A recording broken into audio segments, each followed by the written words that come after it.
First and foremost, Minister, Costa Rica has shown that it's a small country with big ambitions, and it has clearly a strong commitment to development.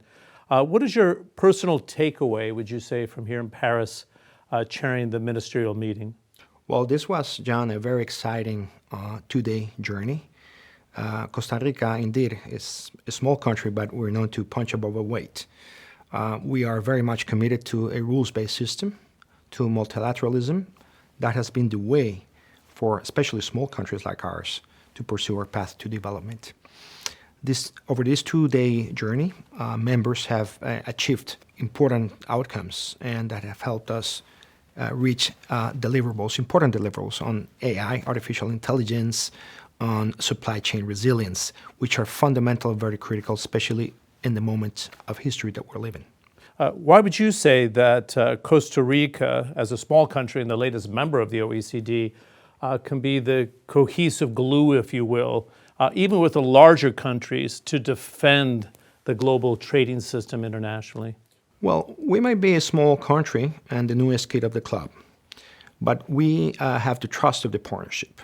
We are known as a country that builds bridges between Washington, Brussels, Tokyo, and the Latin American community.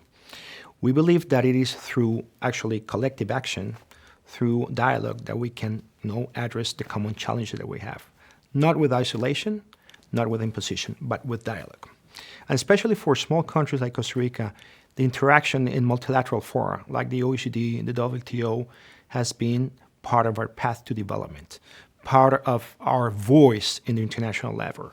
And here we are, not just as a destinatory of standards set by others, but as a co-architect of those standards that at the end of the day influence globally. It's fascinating to watch because many countries in the last 4 or 5 years, even since the COVID-19 pandemic, have cocooned or focused regionally.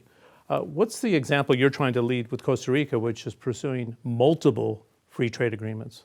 Well, certainly we are going through very challenging times. Global geopolitical tensions, winds of protectionism, lingering aftershocks of the COVID pandemic, climate change. But it is not retreating inwards that we will continue to embrace development, that we will continue to trade among ourselves. It is actually to foster further supply chains, to deepen our ties in the different multilateral trade fora, and also on a bilateral basis. Costa Rica, not just through the WTO and the OECD action, we are also pursuing integration into other global markets as the Middle East, UAE, Israel, CPTPP with Japan and other economies from the Asian Pacific. Because for us, it's actually integration to the global markets that we helped bring prosperity into our country, create jobs, diversify our economy, going from planting chips to microchips, medical devices, which comprises 43% of our exports in goods to the world, sophisticated IT services.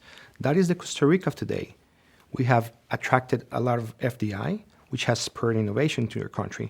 But you can only do that if you align your trade and investment policies and innovation policies together. That is the way to go. That has been the recipe of success. And that is the recipe that we will continue to pursue. The last time I saw you was in the UAE, and you talked about the development of chip manufacturing here as a hub for the Americas. And we know that AI development is a key priority for the United States. It's been just over a year. What sort of pace are we at in terms of fulfilling the ambitions for Costa Rica in that sector? We're in a very good pace. Costa Rica is one of the major manufacturers of semiconductors in the Latin American region. We have hosted Intel for many years. We have succeeded recently into bringing and growing the family of our ecosystem of semiconductors. Applied Materials just announced operations a few months ago. That's the 8th global semiconductor company, the 4th in the United States of America. So we continue to expand our footprint in a very critical industry, which is of the interest of the United States. That's critical for the United States economic development and national security. And that's where Costa Rica comes.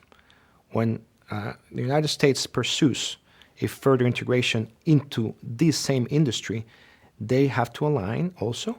They need partners, and that's where Costa Rica comes. We share values. We're very much integrated. We are very good friends. Our partnership goes beyond trade in very other different policy domains. So I think that Costa Rica, through the efforts that we're conducting into improving our regulatory framework, into continue to integrate into the global markets, to continue fostering the human capital needed for such industry, bilingualism, STEM, etc. Those are the ingredients that we're pursuing to become a more of a global player in semiconductors. Our roadmap, we were the first country in Latin America that launched a semiconductor roadmap. We want and we aspire to become the Silicon Rainforest of the Americas. And we want to partner with the United States. They have understood that very well. In his recent visit to Costa Rica, Secretary of State Marco Rubio precisely highlighted that Costa Rica is a partner, is a good partner to the United States. And I think that in those efforts that they're pursuing, we can be a critical partner for them. I know you have a full agenda, but what would you say is the key economic development priority post this ministerial meeting? Well, I think that we will continue to pursue the strengthening of the multilateral trade system. We must ensure that the global trading system works. It does need reform. To deliver, it does need reform. We cannot continue applying the same old recipe. We must be pragmatic. We must think outside the box. But we're also advancing in other domains. For example, our negotiation to join the CPTPP, the Trans-Pacific Partnership Agreement, where Japan, United Kingdom, Canada, and other dynamic economies are part of it. It's the third global bloc when it comes to trade. And then there's Costa Rica. We will continue to expand our footprint also in the Gulf countries in the Middle East. We recently concluded a free trade agreement with the Emirates. We're about to conclude one with Israel. And this is a very important example because we would be maybe the one country in the world that has embraced free trade agreements with two partners from the Abraham Agreements. So we will continue on those lines. That has been the recipe for success. There's no other way, especially for small economies like Costa Rica. One final question for you. You're a seasoned hand in trade. Do you think that the U.S. and China can find common ground for the betterment of global trade itself? Or is it going to be a case of loggerheads for some period of time to come? What's the mood music? Well, we hope so. I mean, they are both the most powerful global economies. One cannot decouple from the other one. Of course, there's sensitivities across the table.